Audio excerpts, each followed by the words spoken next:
রাজধানী ঢাকার গাজীপুরের টঙ্গীর তুরাগ নদীর তীরে শুক্রবার শুরু হয়েছে ৫৮তম বিশ্ব ইজতেমা। ৩ ধাপে অনুষ্ঠিত হবে এবারে বিশ্ব ইজতেমা। বাংলাদেশ তাবলিগ জামায়াত শুরায়ে নিজামের অধীনে ৩১ জানুয়ারি থেকে ২রা ফেব্রুয়ারি পর্যন্ত চলবে প্রথম ধাপ। এরপর ৩রা ফেব্রুয়ারি দ্বিতীয় ধাপ শুরু হয়ে ৫ই ফেব্রুয়ারি আখিরি মোনাজাতে শেষ হবে। তারপর ৮ দিন বিরতি দিয়ে ১৪ই ফেব্রুয়ারি তৃতীয় ধাপে বিশ্ব ইজতেমার আয়োজন করবেন ৭ অনুসারীরা। ১৬ই ফেব্রুয়ারি রোববার আখিরি মোনাজাতের মধ্যে দিয়ে শেষ হবে ২০২৫ সালের বিশ্ব ইজতেমা।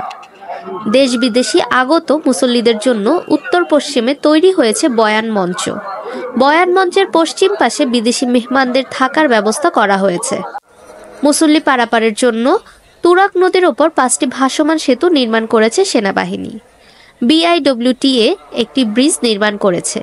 এছাড়াও ইজতেমা ময়দানে সিসিটিভি স্থাপন করেছে র্যাব। ৩১ জানুয়ারি শুরু হয়ে ২রা ফেব্রুয়ারি আখিরি মোনাজাতের মধ্যে দিয়ে শেষ হবে বিশ্ব ইজতেমার প্রথম ধাপ। শুরায়ে নিজামের গণমাধ্যম সমন্বয়ক হাবিবুল্লাহ রায়হান জানান, এবার তারা ২ ধাপে ইজতেমা করবেন। এর মধ্যে প্রথম ধাপে অংশ নেবেন ৪১ জেলা ও ঢাকার একাংশের মুসল্লিরা। এরপর দ্বিতীয় ধাপে অংশ নেবেন ২২ জেলা ও ঢাকার অন্য অংশের মুসল্লিরা। সরজমিনে দেখা যায় পুরো ইজতেমা মাঠে রয়েছে মুসল্লিদের উপস্থিতি। বাঁশ ও চটের তৈরি সাবিনার নিচে অবস্থান করছেন হাজার হাজার মুসল্লি।